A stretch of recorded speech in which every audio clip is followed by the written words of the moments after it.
اتوار 12 اکتوبر کے سیربین سے جاوید چودھری کا سلام۔ پاکستان کے وزیر اعظم شہباز شریف کا افغانستان کی اشتعال انگیزی پر بھرپور جواب دینے کا اعلان۔ قطر اور سعودی عرب کا پاکستان افغانستان کشیدگی پر اظہار تشویش۔ جانیے صدر ٹرمپ کے سیز فائر ایگریمنٹ کے بعد اب حماس کا مستقبل کیا ہوگا، اور یہ بھی کہ عالمی طاقتیں دنیا کے شمالی حصے آرکٹک کی طرف کیوں دوڑ رہی ہیں۔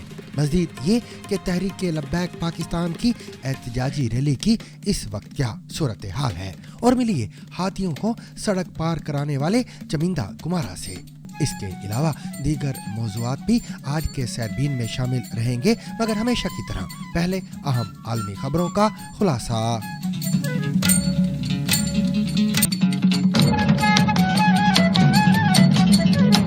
پاکستان کے وزیر اعظم شہباز شریف نے افغانستان کی جانب سے پاکستانی سرحدی علاقوں میں اشتعال انگیزی کی شدید مذمت کرتے ہوئے کہا ہے کہ پاکستان نے مؤثر اور بھرپور کارروائی سے دشمن کو پسپائی پر مجبور کیا ہے۔ انہوں نے فیلڈ مارشل سید عاصم منیر کی قیادت میں پاک فوج کی پیشہ ورانہ مہارت کو خراج تحسین پیش کیا اور کہا کہ ملکی دفاع پر کوئی سمجھوتا نہیں ہوگا۔ وزیر خارجہ اسحاق ڈار نے واضح کیا کہ پاکستان کا رد عمل صرف دہشت گرد عناصر اور طالبان کے عسکری ڈھانچے کے خلاف ہے، شہری آبادی کو نشانہ نہیں بنایا جا رہا۔ دوسری جانب بلوچستان کے سرحدی شہر چمن میں باب دوستی کو جھڑپوں کے بعد آمد و رفت کے لیے بند کر دیا گیا ہے۔ پاکستان کے صدر آصف علی زرداری نے کہا ہے کہ پاکستان افغان عوام کی مدد جاری رکھے گا، مگر قومی خود مختاری پر کوئی سمجھوتا نہیں کیا جائے گا۔ ادھر طالبان ترجمان ذبیح اللہ مجاہد نے الزام لگایا ہے کہ پاکستانی فوج کا ایک مخصوص گروہ افغانستان کی ترقی سے ناخوش ہے۔ انہوں نے جوابی کارروائی میں 58 پاکستانی اہلکاروں کی ہلاکت کا دعویٰ بھی کیا، جس کی آزادانہ تصدیق ممکن نہیں ہو سکی۔ خیبر پختونخوا کے قبائلی ضلع کرم میں رات دیر تک پاکستان اور افغانستان کی افواج کے درمیان شدید فائرنگ کے بعد اب علاقے میں عارضی خاموشی ہے۔ تاہم سرحدی علاقوں میں کشیدگی بدستور برقرار ہے۔ سنیچر کی شب ہونے والی جھڑپوں کے بعد دونوں ممالک کی حکومتوں نے ایک دوسرے پر اشتعال انگیزی کے الزامات عائد کیے۔ پاکستان کا کہنا ہے کہ افغان سرزمین سے حملوں کا بھرپور جواب دیا گیا، جبکہ طالبان حکومت نے دعویٰ کیا کہ کارروائی صرف مخصوص اہداف تک محدود تھی۔ مزید تفصیلات اور زمینی صورتحال جانیے عزیز اللہ خان کی اس رپورٹ میں۔ افغانستان میں وزارت دفاع نے بی بی سی کو اس کی تصدیق کی ہے کہ انہوں نے پاکستان کے مختلف مقامات پر حملے کیے ہیں، اور ان میں انہوں نے کہا ہے کہ پکتیا، خوست اور ادھر ہلمند کے مقام پر انہوں نے یہ کارروائی کی ہے۔ ادھر پاکستان میں عسکری ذرائع نے بھی اس کی تصدیق کی ہے اور کہا ہے کہ افغانستان کی جانب سے بلا اشتعال حملے کیے گئے ہیں، جس کا انہوں نے بھرپور جواب دیا ہے۔ ادھر پاکستان میں بھی جو ہمیں اطلاعات ملی ہیں، کرم میں ایک پولیس افسر نے بتایا ہے کہ وہ اس وقت 6 کلومیٹر دور ہیں اس سرحد سے، اور انہیں دھماکوں کی آواز آ رہی ہے، اور اس میں انہوں نے یہ کہا ہے کہ اب تک انہیں 2 زخمیوں کی اطلاع ہے، لیکن چونکہ رات کا وقت ہے تو اس وجہ سے یہ پتہ نہیں چل رہا کہ کتنا نقصان ہوا ہے۔ انہوں نے کہا ہے کہ یہ کوئی رات 9-10 بجے کے بعد سے یہ دھماکوں اور فائرنگ کی آوازیں ہوئیں، اور اس میں ہلکے اور بھاری ہتھیار بھی استعمال ہوئے ہیں۔ ادھر کرم میں جو وہاں پہ ڈسٹرکٹ ہیڈ کوارٹر ہسپتال کے میڈیکل سپرنٹینڈنٹ ہیں ڈاکٹر میر حسن جان، انہوں نے کہا ہے کہ یہاں پر ہسپتالوں میں ایمرجنسی نافذ کر دی گئی ہے، اور جو ڈسٹرکٹ ہیڈ کوارٹر ہسپتال ہے وہاں پر عملے کو بھی طلب کر لیا گیا ہے کہ کسی بھی قسم کی صورتحال سے پھر نمٹا جا سکے۔ پاکستان کے جو مختلف علاقے ہیں جیسے چترال کا علاقہ ہو گیا اور اسی طرح باجوڑ کا علاقہ ہو گیا، کرم میں کوئی کہا جا رہا ہے کہ 3 جگہوں پہ انہوں نے حملے کیے ہیں، اور اس کے ساتھ جنوبی وزیرستان میں انگور اڈا کے مقام پر بھی حملے کی اطلاع ہے، اور ادھر بلوچستان میں برامچہ کے مقام پر حملے کی اطلاع ہے جو ہلمند کی جانب سے کیا گیا ہے۔ اس کے علاوہ وہاں پر جو مقامی لوگ ہیں انہوں نے یہ کہا ہے کہ انہیں آوازیں دھماکوں کی اور فائرنگ کی آ رہی ہیں، لیکن اب تک یہ معلوم نہیں ہو رہا کہ ان دھماکوں اور فائرنگ سے کل کتنا نقصان ہوا ہے۔ پاکستان اور افغانستان کے درمیان سرحدی جھڑپوں اور بڑھتی ہوئی کشیدگی پر قطر اور سعودی عرب نے گہری تشویش کا اظہار کیا ہے۔ قطر کی وزارت خارجہ نے اپنے بیان میں فریقین سے تحمل، سفارتکاری اور مکالمے کے ذریعے مسائل حل کرنے کی اپیل کی ہے تاکہ علاقائی سلامتی اور استحکام کو برقرار رکھا جا سکے۔ سعودی عرب نے بھی پاکستان اور افغانستان سے مطالبہ کیا ہے کہ وہ مزید کشیدگی سے گریز کریں اور بات چیت کے ذریعے تنازعات کا حل تلاش کریں۔ واضح ہے کہ دونوں ممالک کے درمیان سنیچر اور اتوار کی شب سرحدی علاقوں میں شدید فائرنگ کا تبادلہ ہوا تھا، جس میں کئی چوکیوں کو نشانہ بنایا گیا تھا۔ سامعین، کیا آپ جانتے ہیں کہ حماس کیا ہے اور کیوں غزہ کے ایک چھوٹے سے علاقے میں پروان چڑھنے والی تنظیم اتنی طاقتور عسکری جماعت سمجھی جاتی ہے؟ اور صدر ٹرمپ کے سیز فائر ایگریمنٹ کے بعد اب حماس کا مستقبل کیا ہوگا، اور کیا پلان کے مطابق اسے ڈس آرم کرنے کا یا اسے ختم کرنے کا مطلب اس کا مکمل خاتمہ ہے؟ انہی سوالوں کا جواب ڈھونڈنے کی کوشش کی ہے ہماری ساتھی عالیہ نازکی نے۔ وائٹ ہاؤس میں صدر ٹرمپ کی ایک میٹنگ، وزیر خارجہ مارک روبیو کی کمرے میں آمد، صدر ٹرمپ کو ایک لکھا ہوا نوٹ اور پھر کان میں سرگوشی۔ 8 اکتوبر کو اس ایک لمحے نے مشرق وسطی میں ایک دم امید کی ایک کرن پیدا کر دی۔ امریکی صدر ڈونلڈ ٹرمپ نے اس کے فوراً بعد اعلان کیا کہ ہم معاہدے کے بہت قریب ہیں۔ Yeah, I was just given a note by the Secretary of State saying that we're very close to a deal in the Middle East. اس کے بعد انہوں نے کہا کہ اسرائیل اور حماس سیز فائر معاہدے کے پہلے فیز پر رضامند ہو گئے، جو کہ مستقل سیز فائر کی طرف بظاہر پہلا قدم ہے۔ اس ایگریمنٹ کے تحت ایک طرف حماس کے پاس موجود اسرائیلی یرغمالی اور دوسری طرف اسرائیلی جیلوں میں بند فلسطینی قیدیوں کو رہا کیا جائے گا۔ اسرائیلی فوجیں پیچھے ہٹیں گی اور غزہ میں امداد آنا دوبارہ شروع ہو جائے گی۔ ایک بیان میں حماس نے کہا کہ وہ اپنی قوم کے حقوق کو تب تک فراموش نہیں کریں گے جب تک آزادی، خود مختاری اور حق خود ارادیت حاصل نہیں کر لیتے۔ لیکن آپ کو پتا ہے نا کہ صدر ٹرمپ کے اس پلان میں حماس کو ڈس آرم یعنی اسے غیر مسلح کرنے اور غزہ کی مستقبل کی حکومت میں اس کا کوئی بھی رول نہ ہونے کی بات بھی ہے۔ اسی تناظر میں آج پروگرام میں حماس کے بارے میں تفصیل سے بات کریں گے اور یہ سمجھنے کی کوشش کریں گے کہ اس سارے معاملے میں حماس کی کتنی اہمیت ہے، حماس کیا ہے، اس وقت وہ کس حالت میں ہے اور اب اس سیز فائر ایگریمنٹ کے بعد اس کا مستقبل کیا ہوگا۔ اس کے علاوہ یہ سمجھنے کی کوشش بھی کریں گے کہ حماس کو ڈس آرم کرنے کا یا اسے ختم کرنے کا مطلب کیا ہے۔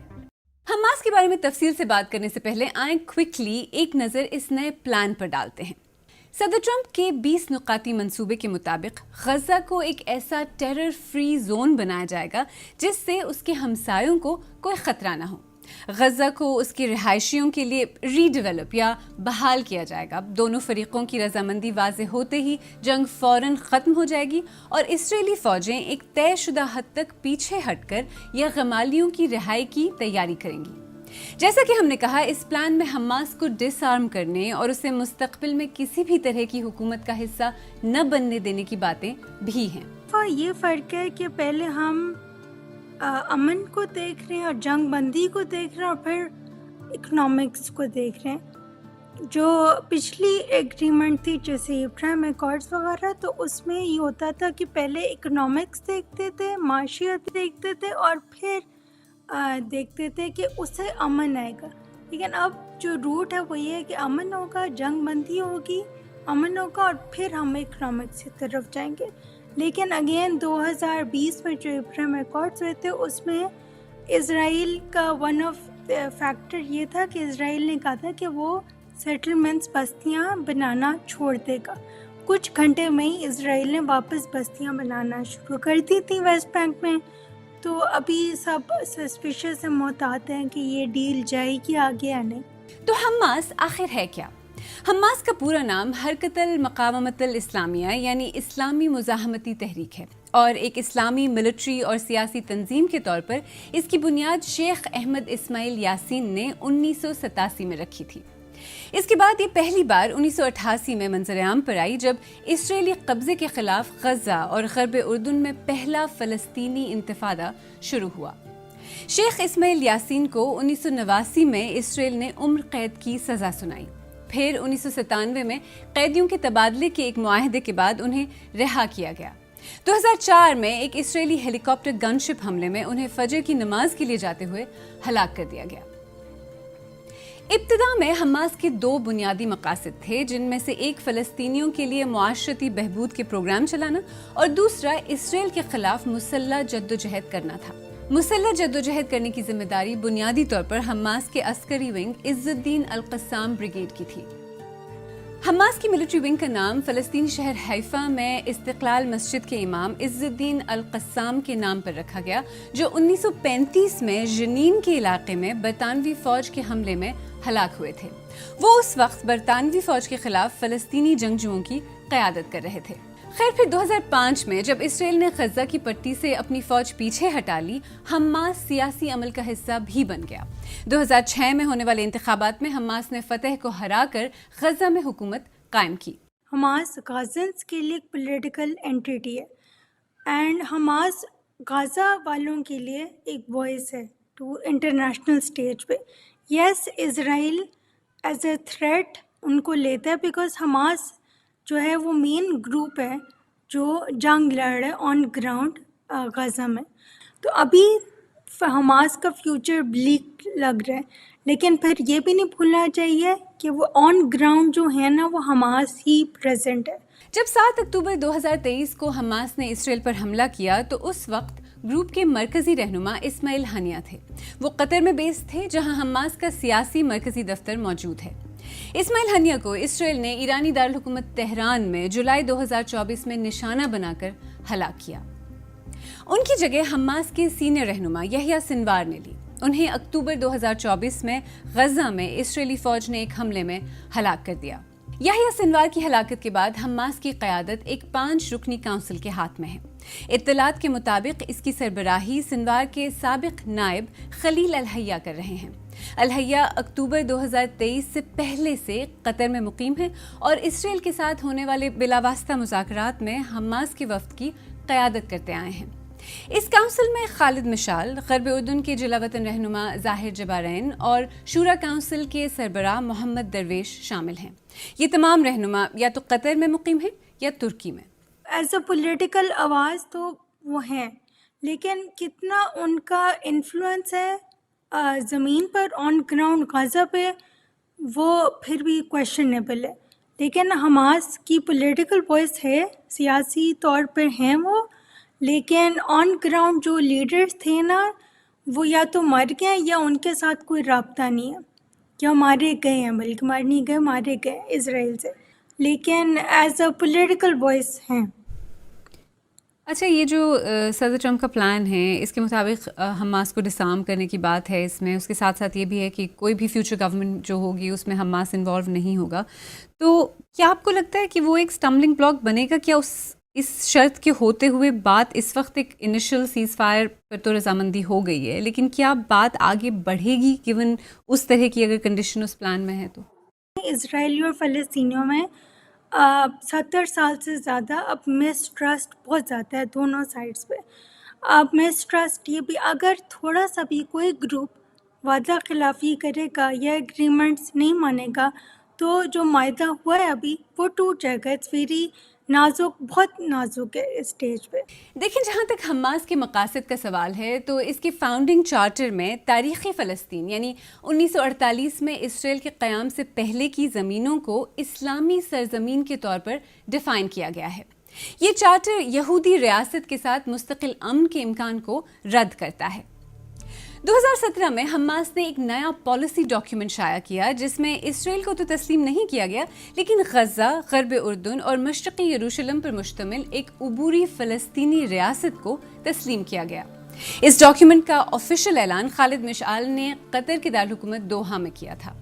اس دستاویز میں یہ بھی کہا گیا کہ حماس کی لڑائی یہودیوں کے ساتھ نہیں بلکہ بقول ان کے ایک ایسے صہیونی قابض کے خلاف ہے جس نے ان کی زمینوں پر قبضہ کیا ہوا ہے۔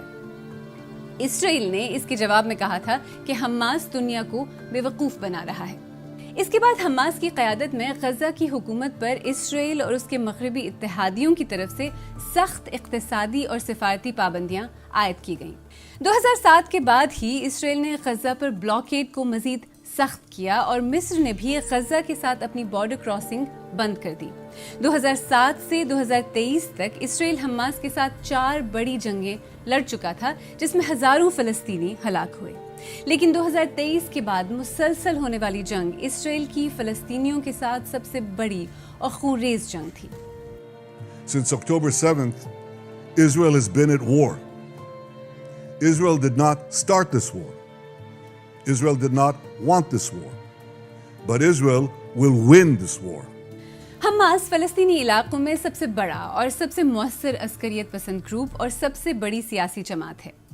ماہرین کے مطابق اسے ایران کی حمایت حاصل ہے۔ جیسا کہ ہم نے کہا، حماس نے 2005 میں سیاست میں قدم رکھا اور اسرائیل کے غزہ سے انخلا کے فوراً بعد وہ غزہ میں ڈی فیکٹو اتھارٹی بن گیا۔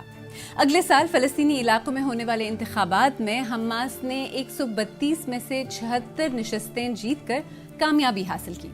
فتح کے حصے میں صرف 43 نشستیں آئیں۔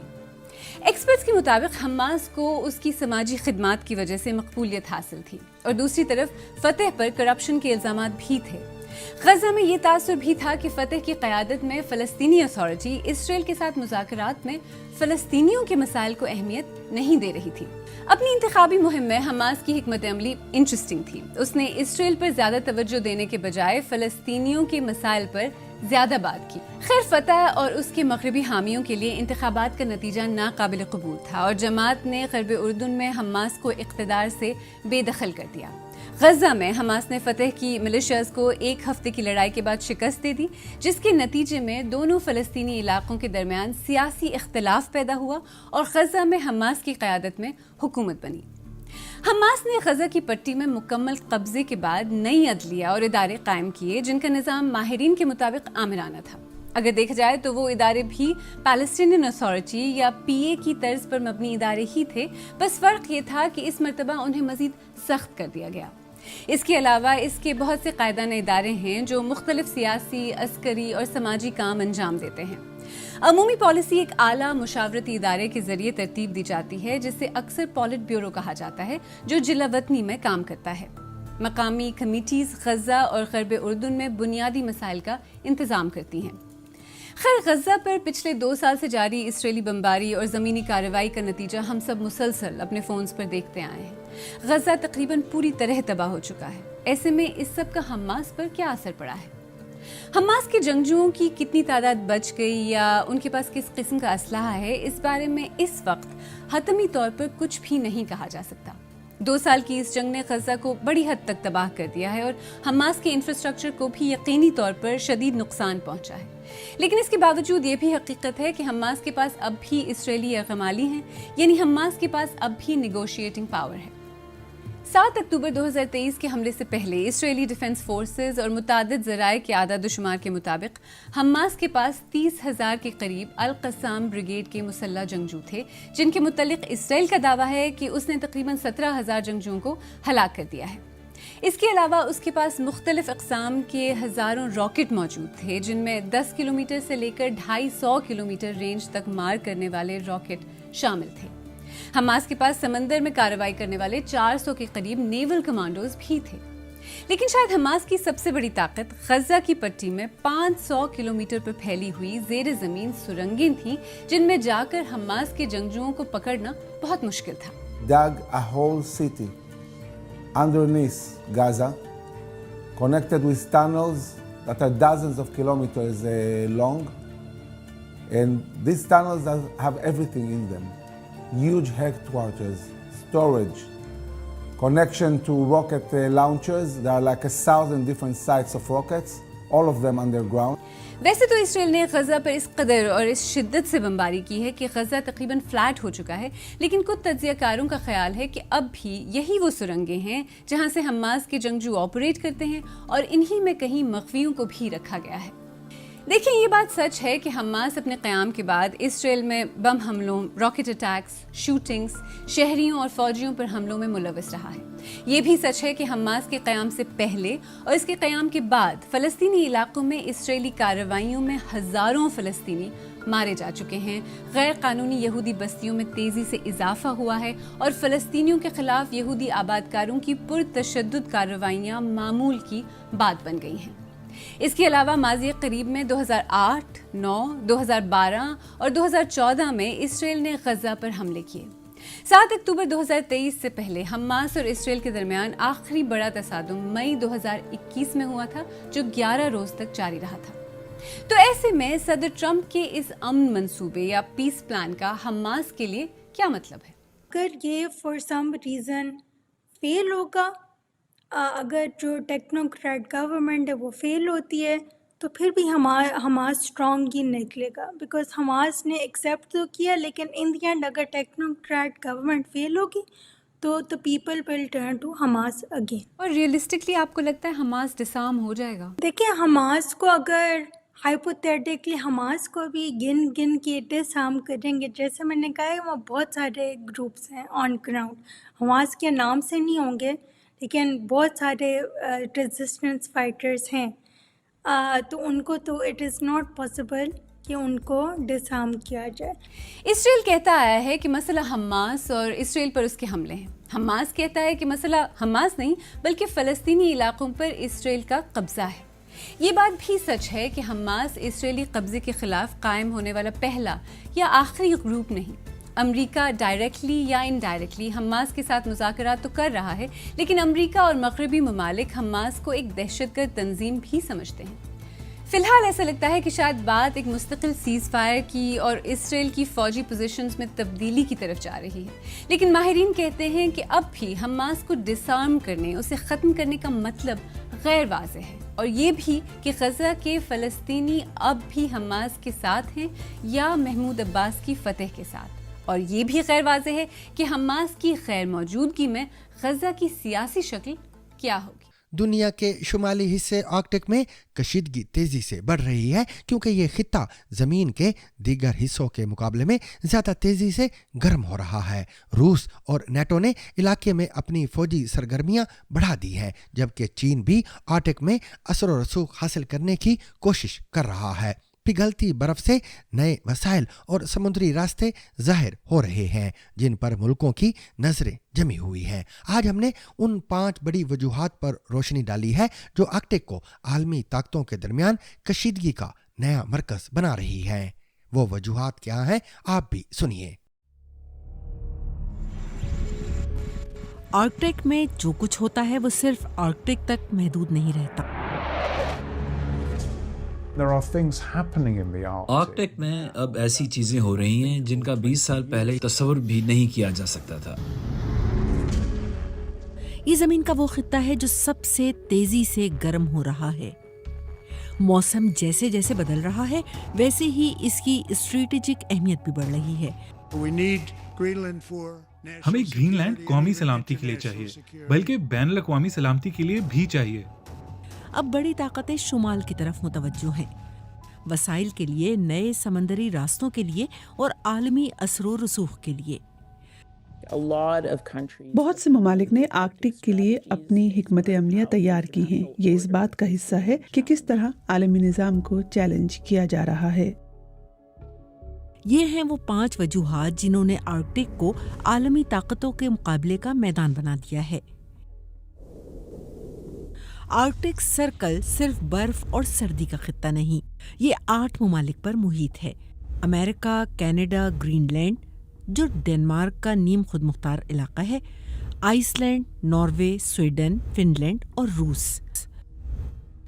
سرد جنگ کے زمانے میں آرکٹک امریکہ اور سوویت یونین کے درمیان ممکنہ میزائل روٹ تھا. اسی دوران دونوں ممالک نے یہاں فوجی موجودگی بڑھائی. امریکہ نے شمالی گرین لینڈ میں فوجی اڈہ قائم کیا، مگر سرد جنگ کے اختتام پر 1987 میں سوویت رہنما میخائیل گورباچوف نے آرکٹک میں فوجی سرگرمیاں کم کرنے کی تجویز دی. گورباچوف جو بیان کرنے کی کوشش کر رہے تھے وہ ایک ایسا ویژن تھا جس میں آرکٹک ممالک ان شعبوں پر توجہ مرکوز کرتے جہاں وہ مشترکہ مفادات تلاش کر سکتے تھے. بعد ازاں 8 ممالک نے تحقیق اور ماحول کے تحفظ کے لیے آرکٹک کونسل قائم کی. آرکٹک اور غیر آرکٹک ممالک کے تحقیقی مراکز بنے. انڈیا، چین اور جنوبی کوریا جیسے ممالک نے بھی اس لیے مراکز قائم کیے تاکہ جان سکیں کہ یہ خطہ ایشیا کے موسموں کو کیسے متاثر کرتا ہے.